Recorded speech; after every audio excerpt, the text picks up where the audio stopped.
আসসালামু আলাইকুম ওয়া রাহমাতুল্লাহি ওয়া বারাকাতুহু। আলহামদুলিল্লাহি রাব্বিল আলামিন ওয়াসসালাতু ওয়াসসালামু আলা রাসূলিহিল কারীম খাতামান নাবিয়্যিন নবিয়িনা মুহাম্মদ ওয়া আলা আলিহি ওয়া সাহবিহি আজমাইন।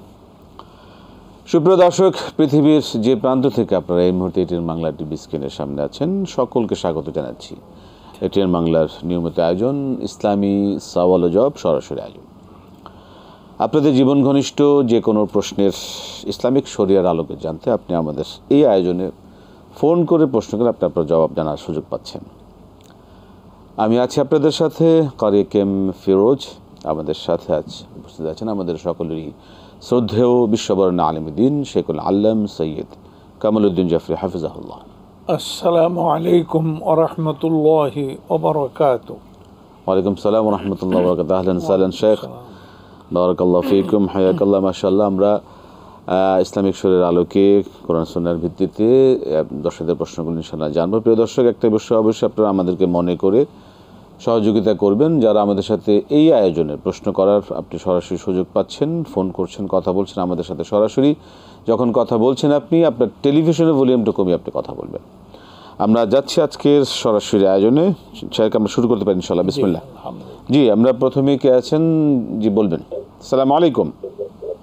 ওয়ালাইকুম সালাম। জি বলুন, কি প্রশ্ন? আমার দুটো প্রশ্ন। যে তাহাজ্জুদের নামাজের সময় তো দেখা গেছে বড় সূরা দিয়ে যদি আমি নামাজ পড়ি, 2 রাকাত নামাজ পড়তে আমার 20 মিনিট লেগে যায়। আর এই 20 মিনিট লাগে যদি আমি 10 রাকাত নামাজ পড়ি, কোনটা উত্তম? আমার 2 রাকাত বড় সূরা দিয়ে পড়া উত্তম, না আমি ছোট সূরা দিয়ে 10 রাকাত 20 মিনিটে 10 রাকাত পড়লাম? এই একটা প্রশ্ন। জি। দ্বিতীয় প্রশ্ন হইল, জান্নাতুল ফেরদাউস জান্নাতের উত্তম স্থান, জান্নাতুল তাজরির অর্থ কি? জি। আর সতেজ নামের অর্থ কি? এই দুইটা নাম অর্থ জানতে চাচ্ছি। সতেজ নামের অর্থ কি? সতেজ।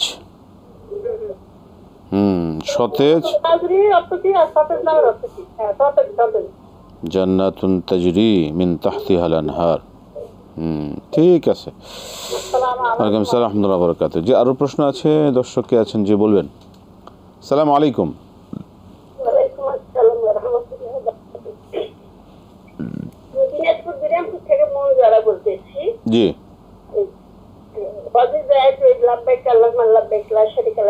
এটা যে ও হজ করুক বা না করুক, কোন টাইমে নাকি বলতে হয় এটা আমি জানি না, কি বলতে বলতে হয় না না হয়।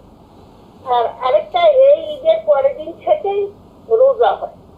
আর কুরবানির ঈদে 4 দিন হয় না 3 দিন হয়, মোট 5 দিন রোজা হারাম নাকি বছরে, একটু বলবেন।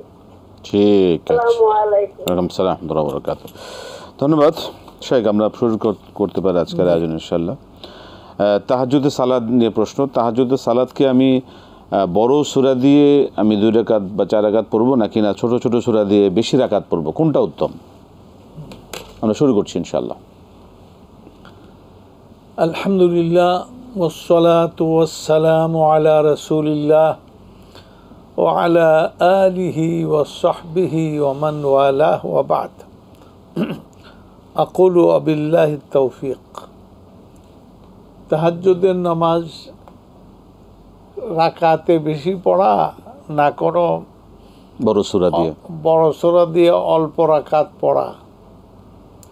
মনে রাখতে হবে সবসময় কোয়ালিটি, আল্লাহ তাআলার কাছে কোয়ালিটিটার মূল্য বেশি। কোয়ালিটি বলতে মান।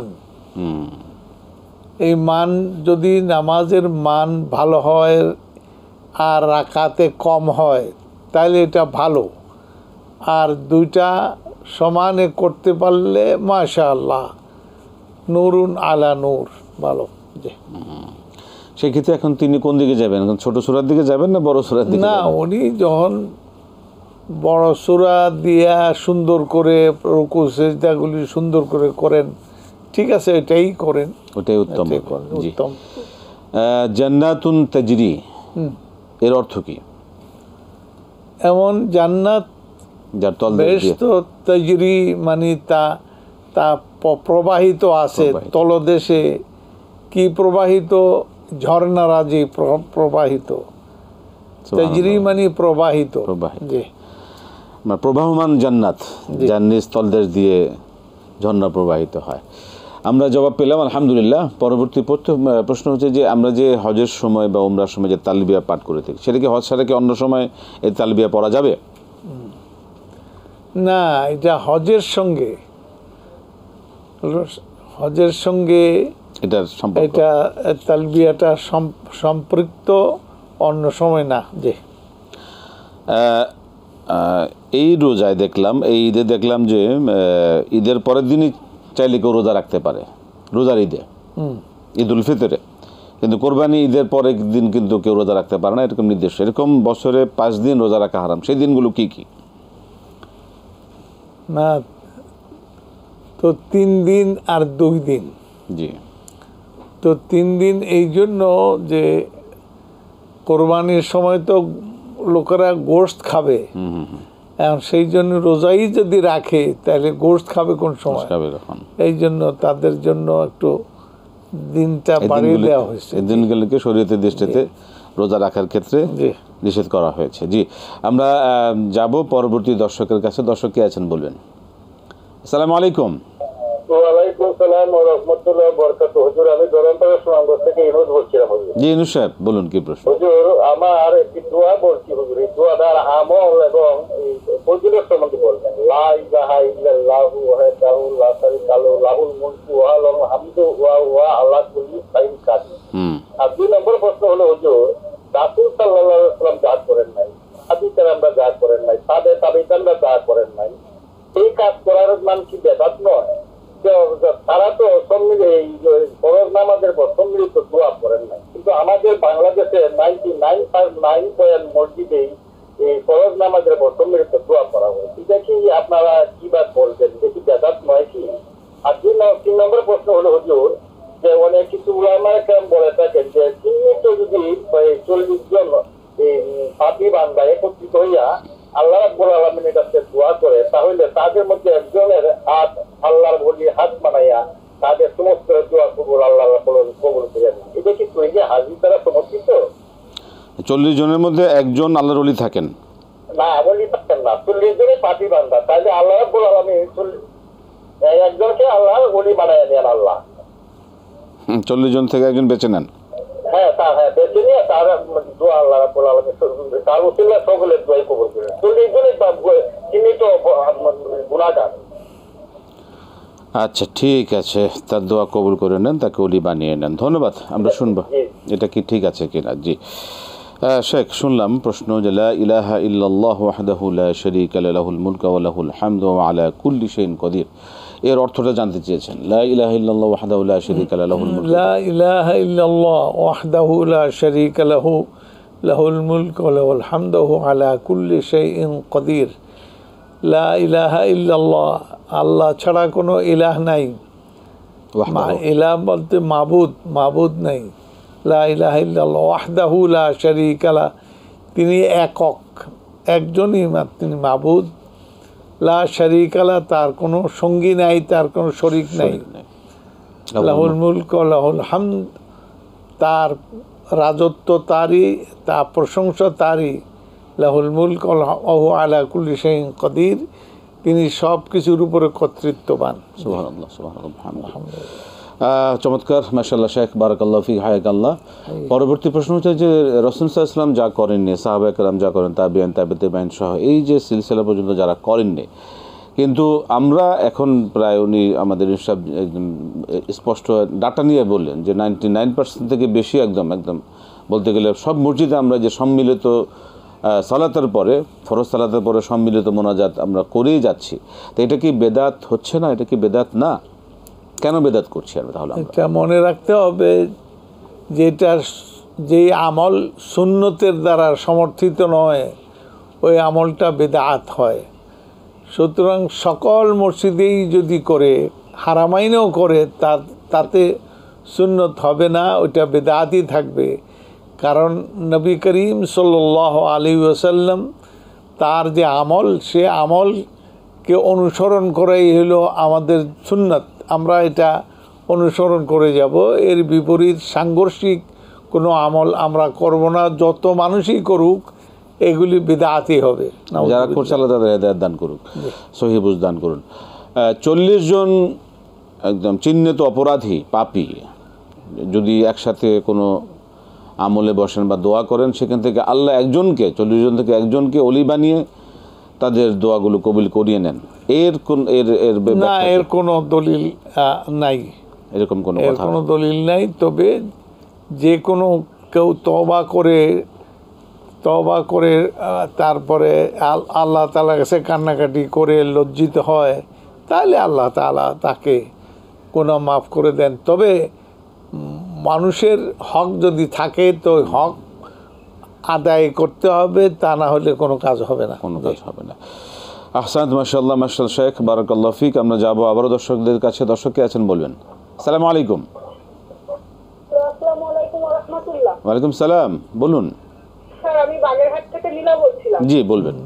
জি, আমার একটা প্রশ্ন হলো যে এই কিছুদিন আগে আমরা, এখন তো মানে সব জেলাতেই হচ্ছে হয় যে ইস্তিসকার নামাজ আদায় করা হচ্ছে। এখন সেদিনকে খবরে দেখলাম যে মানে কোন একটা জেলায় যেন আর কি ইস্তিসকার নামাজ আদায় করা হয়েছে, এবং সেখানে নাকি হচ্ছে ওই যে পাঞ্জাবি আর টুপি এগুলো নাকি উল্টো করে পরা হয়েছে। উল্টো করে পরার বিষয় হচ্ছে কি, মানে ইস্তিসকার নামাজ আদায় করতে গেলে কি উল্টো করে পাঞ্জাবি পরা বা টুপি পরার মধ্যে কোনো মাহাত্ম্য বা কোনো ফজিলত আছে কিনা একটু জানতে চাচ্ছি। আচ্ছা, মানে পাঞ্জাবি শুদ্ধ উল্টো পড়ছে, টুপি শুদ্ধ উল্টো পড়ছে।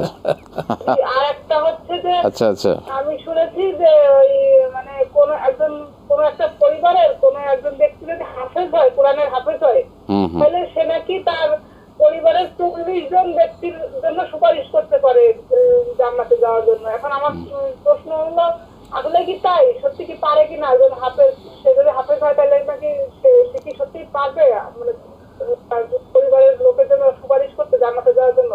তাতে সুপারিশ করার এখতিয়ার শুধু নবী করিম সাল্লাল্লাহু আলাইহি ওয়াসাল্লামেরই থাকার কথাই আমার জানা মতে।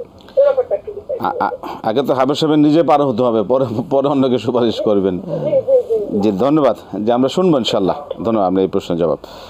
হ্যাঁ শেখ, প্রশ্ন হচ্ছে যে কোনো এক এলাকায় এরকম ইস্তিসকার নামাজ পড়েছেন, তারা নামাজ পড়ার জন্য পাঞ্জাবি টুপি হাত উল্টিয়ে দোয়া করার একটি সুন্নতের প্রচলন আছে, কিন্তু সেই সাথে পাঞ্জাবি উল্টা টুপি উল্টা পরে ইস্তিসকার নামাজ পড়ার কোনো শরীয়ী বিধান বা সুন্নাত না, এই ধরনের কোনো সিস্টেম নেই, এটা বিদআত। এটা পাঞ্জাবি টুপি উল্টে তারপরে না না, এগুলি কোনো দলিল নেই, এটা সুন্নাহ সমর্থিত নয়, মন গড়া এগুলো করা হয়েছে। জি, আমরা পরবর্তী প্রশ্ন হচ্ছে যে বংশের কেউ যদি একজন হাফেজ হন, তিনি 40 জনকে সুপারিশ করে জান্নাতে নিয়ে যেতে পারবেন, এরকম কোনো বর্ণনা, সহিহ বর্ণনা রয়েছে না? এমন কোনো বর্ণনা আমার নজরে আসে নাই যে একজন হাফেজ হইলে 40 জনকে, তাহলে তো সবই জান্নাতে চলে যাবে, গোষ্ঠী চলে যাবে। আগে হাফেজ সাহেব নিজে পার হতে হবে, পরে আর অন্যদিকে চেষ্টা করতে হবে। আল্লাহ তাআলা তৌফিক দিবেন। আমিন আমিন ইনশাআল্লাহ। জি, আমরা একটা প্রশ্ন নেব নিয়ে। জি, আসসালামু আলাইকুম। আসসালামু আলাইকুম ওয়া রাহমাতুল্লাহ। ওয়ালাইকুম সালাম ওয়া রাহমাতুল্লাহ, বলুন। জি, মসজিদ 3 তলা বিশিষ্ট মসজিদে সামনে যে সিদ্দুরা রাখা হয়, সিদ্দুরা এগুলোকে না রাখলে নামাজ হবে কিনা? 3 তলা বিশিষ্ট মসজিদে সামনে ইমামের পাশে একটা সিদ্দুরা রাখা হয়, 2 তলা 3 তলার মধ্যে একটা ছোট ছোট কতগুলো সিদ্দুরা রাখা হয়। ও আচ্ছা আচ্ছা আচ্ছা আচ্ছা, ইমামের পাশে। আচ্ছা আচ্ছা, মানে না রাখলে নামাজ হবে কিনা? হ্যাঁ, আচ্ছা আচ্ছা আচ্ছা। ব্যাংকে চাকরি করলে ওই মসজিদের কমিটিতে টাকা যাবে কিনা? এটা ইসলামিক ব্যাংকিং হোক অথবা নন ইসলামিক ব্যাংকিং হোক, ব্যাংকের লোকজন কি মসজিদের কমিটিতে থাকতে পারবেন কিনা? জি জি জি। আচ্ছা আচ্ছা, আর একটা প্রশ্ন ছিল। জি বলবেন বলবেন। জি, ওই আমাদের প্রতীক সাহেব বলতেন যে প্রতি সপ্তাহ ওয়াইজ মসজিদের যে হিসাব নিকেশ আছে, আয় ব্যয় হিসাব নাকি বাইরে টাঙ্গাইতে হবে, এটা কি কতটুকু যুক্তি আছে? এটা অনেক জায়গায় দেয় মসজিদের হিসাব বাইরে, এটা ট্রান্সপারেন্সি মানে হ্যাঁ, এটা ট্রান্সপারেন্ট করার জন্য, সকলে জানার জন্য কত দিচ্ছে কি হচ্ছে, এটা অনেক মসজিদে দেয়। হ্যাঁ, হিসাব ওপেন করার জন্য, ঘোষণা লটকানোর জন্য। ঠিক আছে, আমরা জানবো এটা কোনো বাধ্যতা কিনা বা এটা ঠিক হচ্ছে কিনা। ঠিক আছে, ধন্যবাদ। আমরা শুনছি, আমরা আশায় আমরা প্রশ্নের জবাব শুনবো, কিন্তু একটু বিরতি পরে ইনশাআল্লাহ। প্রিয় দর্শক, আপনারা দেখছেন ইটান বাংলার নিয়মিত আয়োজন ইসলামী আলোচনা সরাসরি আয়োজন। সময় হলে একটি বিরতি নেবার, ফিরছি বিরতির পর আবার ইনশাআল্লাহ আপনাদের সাথে এই সরাসরি আয়োজনে। আমাদের সাথে থাকুন ইনশাআল্লাহ। আসসালামু আলাইকুম রহমতুল্লাহি ওয়া বারাকাতুহু। প্রিয় দর্শক, ফিরে এলাম বিরতির পর ইসলামী সওয়াল জবাব সরাসরি আয়োজন। শেখ, আমরা বিরতির আগে যে প্রশ্ন শুনছিলাম, 3 তলা 4 তলা 5 তলা 7 তলা বিশিষ্ট মসজিদগুলিতে দেখা যায় যে তারা ওই ইমাম বরাবর বা ইমামের পাশে উপর বরাবর তারা একটা ফাঁকা রাখেন, একটা নেট রাখেন, একটা ছোট ফুটো রাখেন বা একটা জায়গা রাখেন। এটা কি কোনো বাধ্যতামূলক কিনা, বা এটার না হলে কি কোনো সমস্যা হবে? কোনো কথা নাই, মানে এরকম কোনো ফাঁকা রাখার কোনো বিদেশ এরকম নেই। পরবর্তী পর্যায়ে হচ্ছে ব্যাংকে চাকরি করেন, সেটা ইসলামী ব্যাংকে হোক বা ট্রেজারি যে কোনো ব্যাংকে হোক, সুদী ব্যাংকে হোক, এরকম ব্যাংকের কোনো লোকজন, ব্যাংকের কর্মকর্তা ব্যাংকে চাকরি করছেন, এরকম কোনো ব্যক্তি কি মসজিদ কমিটিতে থাকার কোনো থাকার বিষয়ে কোনো না থাকতে পারে? সেটা হলো ইসলামী ব্যাংক যদি হয়, শরিয়া ভিত্তিক, যে শরিয়া ভিত্তিক ব্যাংক চলে, সেই ব্যাংকের সঙ্গে জড়িত অফিসার হোক, ডাইরেক্টর হোক, তারা কমিটিতে থাকতে পারবে, কোনো অসুবিধা নেই। কিন্তু যদি সুদী ব্যাংকের হন বা ট্রেজারি ব্যাংক হন, তাহলে উচিত না তার ওই মসজিদের সাথে সংশ্লিষ্ট হওয়া। জি, আমরা পরবর্তী প্রশ্নে যাব। জি, একটা প্রশ্ন নিয়ে নিই। জি, আসসালামু আলাইকুম। জি, বলুন কি প্রশ্ন? জি, আসসালামু আলাইকুম, বলুন কি প্রশ্ন?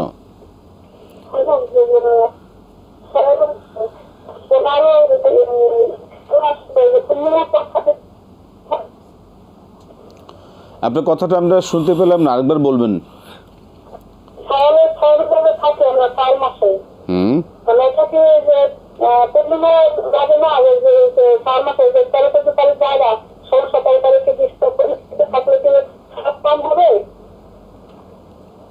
মানে 6 রোজা যদি আপনার কখন রাখেন?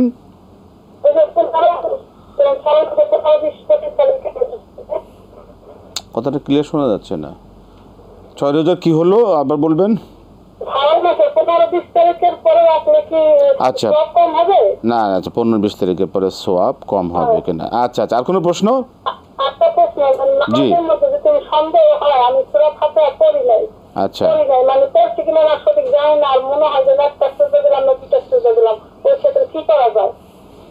আচ্ছা, ফাতিহা বা অন্যান্য সিজদা যদি কম বেশি হয় সেই ক্ষেত্রে কি করবেন, তাই তো? ওয়ালাইকুম সালাম ওয়া বারাকাতুহু। ধন্যবাদ। শেখ, প্রশ্ন শুনলাম। এর আগে একটা প্রশ্ন ছিল যে মসজিদের আয় ব্যয়ের হিসাব। অনেক মসজিদ আমরা দেখে থাকি যে তারা এই বিষয়গুলো ওপেন তারা জানিয়ে দেন, তারা এটা বলে দেন এবং হিসাবগুলি দিয়ে দেন, টাঙিয়ে রাখেন। এটা কি ঠিক আছে কিনা বা কোনো সমস্যা আছে কিনা এরকম?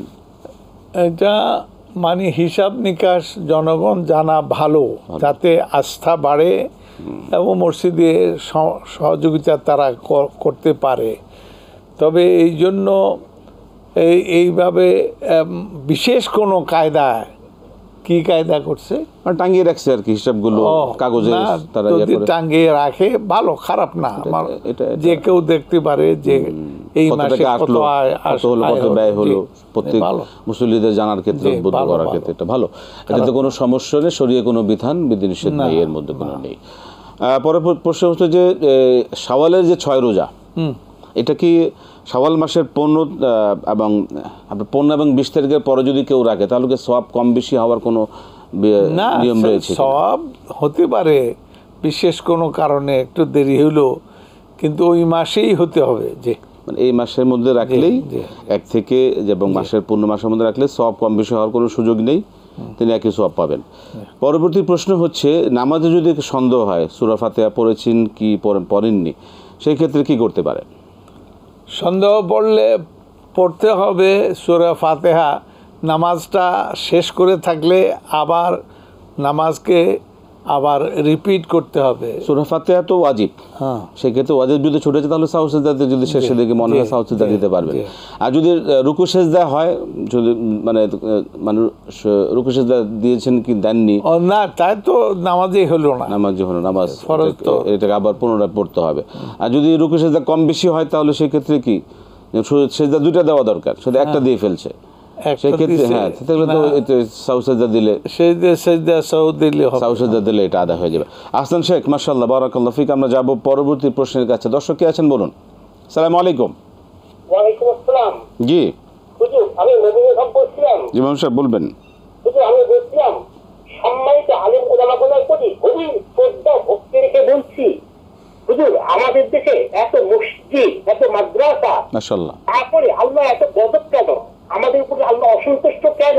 হুজুর, মসজিদ মাদ্রাসা থেকে পানির দরে জান্নাত বিক্রি করা হয়, আর এই সুযোগে মানুষ বেশি করে গুনাহ করে।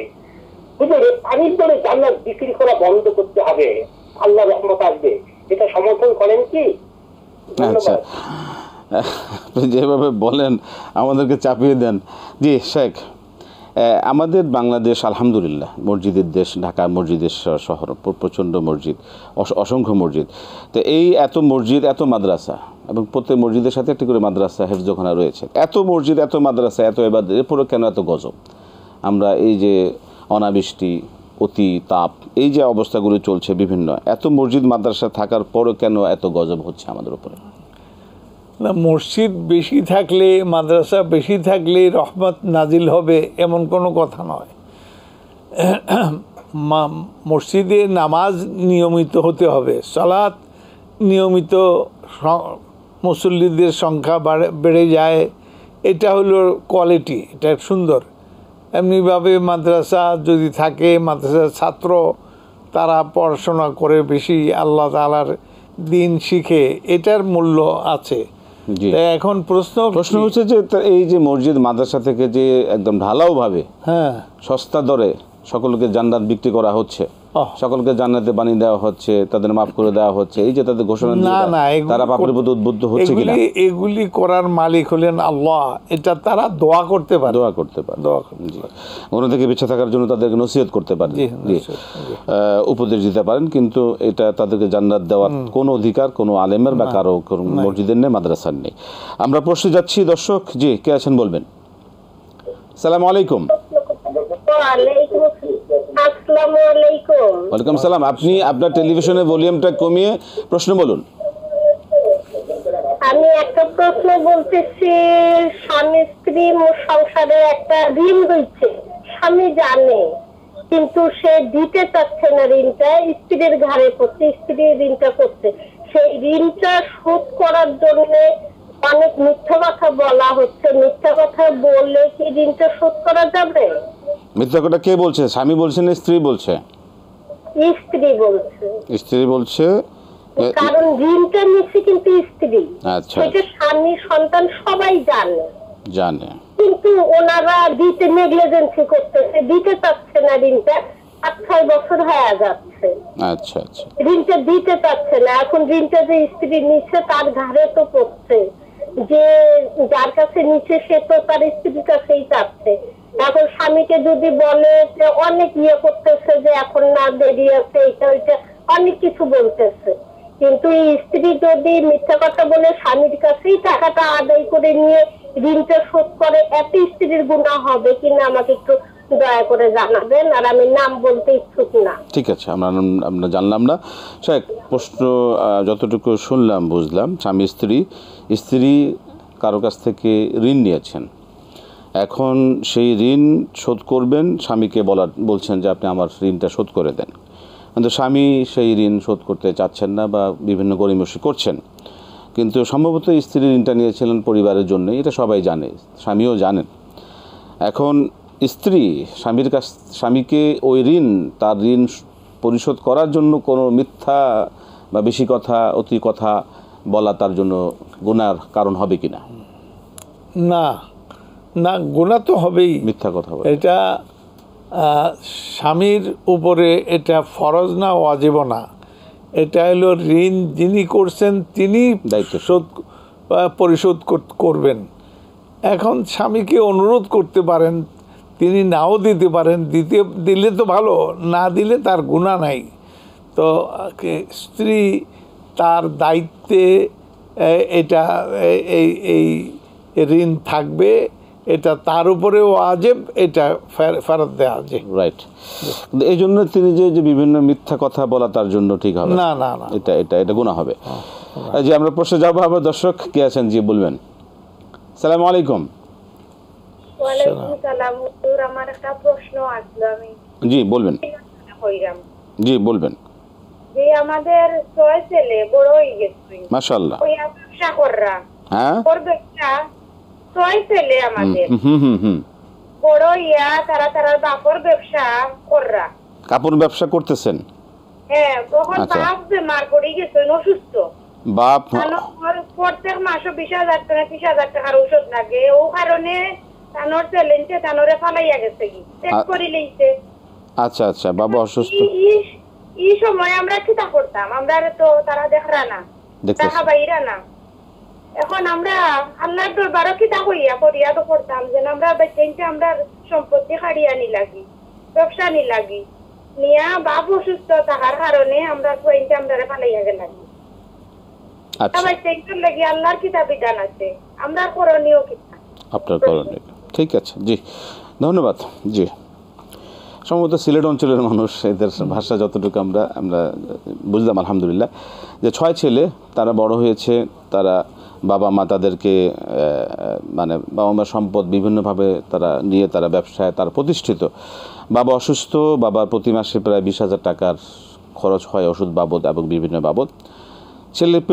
ছেলেরা এখন বাবার সেই খরচ দিতে চাচ্ছেন না বা দিচ্ছেন না। সেই ক্ষেত্রে এই বাবা মা তাদের জন্য কি করতে পারেন, তাদের কি করণীয় এই অবস্থায়?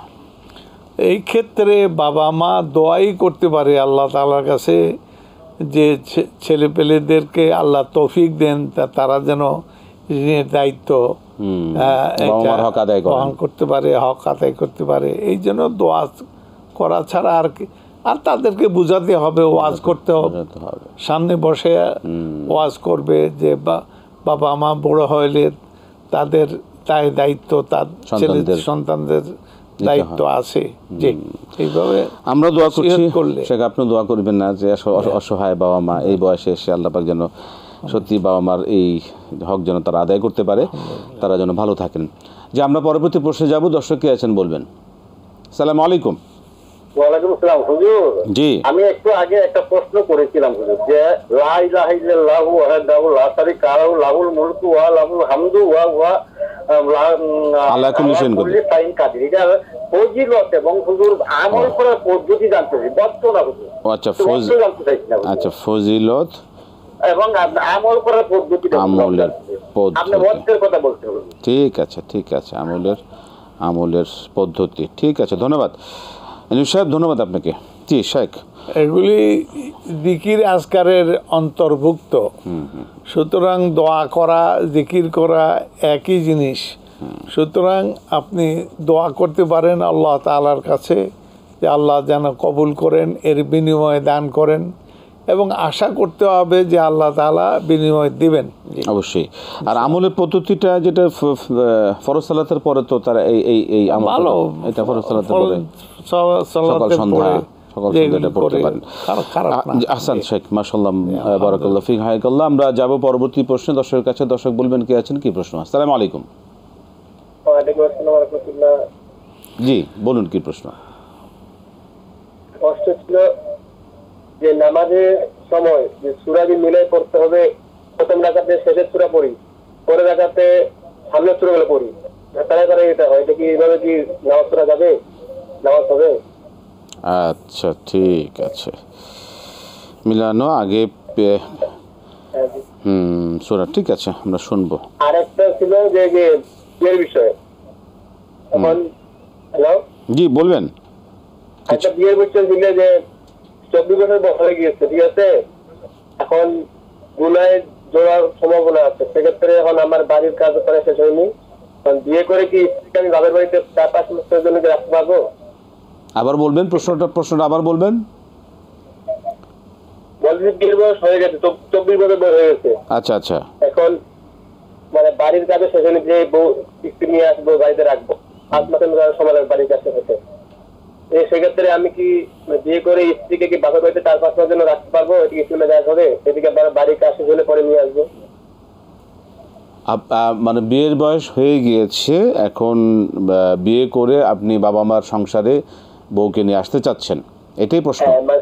হ্যাঁ, আসতে চাচ্ছি বলতে এখনো সেরকম পরিস্থিতি নাই বাসার, চাচ্ছি যে তার মেয়ের বাবার বাড়িতে রাখতে। আচ্ছা, ইসলামে দেখা যাবে 5 বছর আমি প্রতিষ্ঠিত হয়ে বা ইয়া করে তারপরে নিয়ে আসি। আচ্ছা, ঠিক আছে, জি ধন্যবাদ। ধন্যবাদ। আমরা শুনবো এই বিষয়ে মতামত, ইসলামী শরিয়া কি বলে।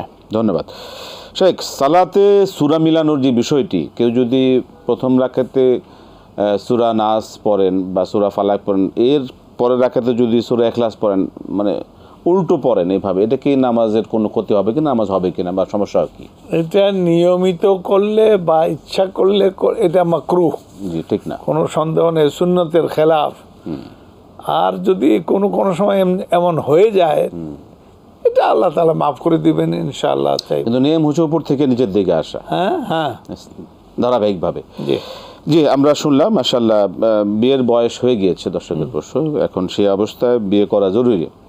এখন বিয়ে করে তিনি কি মেয়েকে, বউকে, কন্যাকে কি বাপের বাড়ি, মানে মেয়ের বাপের বাড়িতে রেখে আসবেন পরে যখন সামর্থ্য হবে? কিন্তু ছেলের বয়স হয়েছে কিন্তু সামর্থ্য হয়নি, কিন্তু ওই মেয়ের বাড়িতে মেয়েকে রেখে যখন সামর্থ্য হবেন তখন কি নিয়ে আসতে পারবেন? এখন কি বিয়ে করতে পারেন কিনা এই কন্ডিশনে, এই অবস্থায়? না, বিয়ে করতে পারেন যদি বাবা মা, মেয়ের বাবা মা রাজি হয়। রাজি হয়, এটা যদি তারা রাজি হয় যে এত এই কয় বছর আমাদের বাড়িতে মেয়ে থাকবে, এরপরে তোমার সুবিধা মতো নিয়ে যাবা, এটা মুসলমানরা চুক্তির সঙ্গে চলবে। জি, চমৎকার চমৎকার। ইসলাম আসলে অনেক সহজ জিনিস। জি, আল্লাহ পাক বরকত দান করুন, আল্লাহ পাক হেফাজত করুন। জি, আমরা দর্শক প্রশ্নে যাব। দর্শক কে আছেন বলবেন কি প্রশ্ন? আসসালামু আলাইকুম। ওয়ালাইকুম আসসালাম। আসসালামু আলাইকুম। ওয়ালাইকুম সালাম ওয়া রাহমাতুল্লাহ। জি জি, আমার প্রশ্ন হচ্ছে, কোন ব্যক্তি যদি উত্তেজনা বশত লজ্জাস্থানে হাত পড়ে তাহলে কি গোসল ফরজ হয়ে যাবে? আচ্ছা আচ্ছা, ধন্যবাদ। জীবন ঘনিষ্ঠ প্রশ্ন, আমরা শুনবো। জি শেখ, প্রশ্ন শুনলেন। কি প্রশ্ন? কোনো পুরুষ যদি উত্তেজনাবশত তার লজ্জাস্থানে হাত পড়ে যায়, হ্যাঁ, হাত চলে যায়, তার কি তার অজু গোসল করা ফরজ হবে কিনা? না, অজু গোসল করা হবে না। যদি ইচ্ছা করে হাত দেয় তাহলে অজু করে গোসল প্রয়োজন নেই, অজু করে নিলে ভালো, অজু করে নিলে চলবে। জি, আর অনিচ্ছাকৃতভাবে হয়েছে এটা কিছু এমন কিছু না। এত ইসলাম এত কঠিন কিছু না। জি, আমরা প্রশ্নে যাব। দর্শক কে আছেন বলবেন। আসসালামু আলাইকুম। জি, আসসালামু আলাইকুম। ওয়ালাইকুম আসসালাম। জি, বলুন কি প্রশ্ন আপনার? হ্যালো, আসসালামু আলাইকুম। ওয়ালাইকুম সালাম। আপনি আপনার টেলিভিশনের ভলিউমটা কমিয়ে প্রশ্ন বলুন। হ্যালো, আমি বলতে চাচ্ছিলাম শাওয়ালের রোজা আমার 15টা রোজা থাকতে হবে, শাওয়াল এবং মিলে, ফরজ রোজা মিলে 15টা রোজা থাকতে হবে। এখন আমি যদি 9টা রোজা থাকা হয়ে গেছে, 8টা রোজা থাকতে না পারি, যদি ভেঙে যায়, এক্ষেত্রে করণীয় কি? জি, আপনার 15টা রোজা বাকি আছে, 9টা রোজা আপনি অলরেডি রেখেছেন। আমার 15টা রোজা থাকলে আমার মানে ফরজ রোজা এবং শাওয়ালের রোজা পূর্ণ হবে। ঠিক আছে, আমরা প্রশ্ন নিয়েছি, আমরা শুনবো। আরেকটা প্রশ্ন হলো, আমি আমার স্বামী ঋণগ্রস্ত আছে, কিন্তু সে পরিশোধ করতে চায় এবং মোটামুটি একজন মানে আল্লাহওয়ালা মানুষ, কিন্তু তার কাছে অনেক ঋণ, সেও মানে ব্যবসা বাণিজ্য করতে যে অনেক টাকা পয়সা আটকাই গিয়েছে, এই মুহূর্তে ঋণও পরিশোধ করতে পারছি না, এখন আমাদের করণীয় কি? আর একটা প্রশ্ন, হুজুর, এই যে আমি সূরা নাস, ফালাক, তারপরে সিম্পুল এগুলা পড়ে সূরা ফাতিহা সহ সবসময় গায়ে ফুট দেই এবং ফরজ নামাজের পরে তিনবার করে পড়ে এটা সঙ্গে সূরা ফাতিহাও পড়ি। ঠিক আছে, ঠিক হচ্ছে কিনা? ধন্যবাদ। জি, ধন্যবাদ। শেখ, 15টি রোজা তার বাকি আছে, ফরজ রোজা সহ। এখন কি তিনি এই শাওয়ালের 6 রোজা যদি রাখতে চান, সব মিলিয়ে রাখতে চান, সেক্ষেত্রে শাওয়াল এখন কোনটাকে প্রাধান্য দিবেন? তিনি কি আগে ফরজ রোজা রাখবেন না শাওয়ালে 6টা রাখবেন? সময় তো বেশি নাই। না, সময় যদি কুলায় তো সময়ের মধ্যে সবগুলো এই রাখবেন। চাঁদের মধ্যে সবটা মিল করে করেন, আর তা না হলে আগে ফরজ করবেন তারপরে নফল। জি, স্বামী ঋণগ্রস্ত সে অবস্থায় কি করতে পারেন, কি আমল করতে পারেন স্ত্রী হিসাবে, তারা কি কি ও করতে পারেন? তাই দোয়া করতে পারেন, আল্লাহ তাআলার কাছে দোয়া করবেন যেন ঋণ মুক্ত আল্লাহ করে দেন। জি জি, শেখ আমাদের শেষ করতে হবে, আজকে আর সুযোগ পাচ্ছি না। আপনাকে অসংখ্য ধন্যবাদ। জাযাকাল্লাহু খাইরান, বারাকাল্লাহু ফিকুম, হায়াকাল্লাহ, মাশাআল্লাহ। প্রিয় দর্শক, দেখতে দেখতে সময় শেষ হয়ে গেল। আলহামদুলিল্লাহ অনেকগুলো বিষয় অবগত হলাম। আপনাদের মূল্যবান প্রশ্ন কোরআন সুন্নাহর ভিত্তিতে শেখ আমাদের সামনে পেশ করলেন। আর অনেকেই লাইনে ছিলেন, অনেকে দুই একটি প্রশ্ন রয়ে গেল। আজকের সুযোগ হচ্ছে ইনশাআল্লাহ আগামী এই অনুষ্ঠান এবং এই আয়োজন আমাদের নিয়মিত রবি থেকে বৃহস্পতিবার এই সময় ইনশাআল্লাহ আমরা আপনাদের সামনে হাজির হচ্ছি। অবশ্যই আপনারা এই বিষয়ে আমাদের সাথে থাকবেন। আল্লাহ পাক আমাদেরকে কবুল করুন এবং যা শুনছি, যা আমরা জানছি তা আমল করার তৌফিক দান করুন। শিরক বিদআত মুক্ত আমরা যেন ইবাদত করতে পারি, আল্লাহ পাক কবুল করুন। আজকে শেষ করতে হচ্ছে, বিদায় নিচ্ছি। আসসালামু আলাইকুম ওয়া রাহমাতুল্লাহি ওয়া বারাকাতুহু।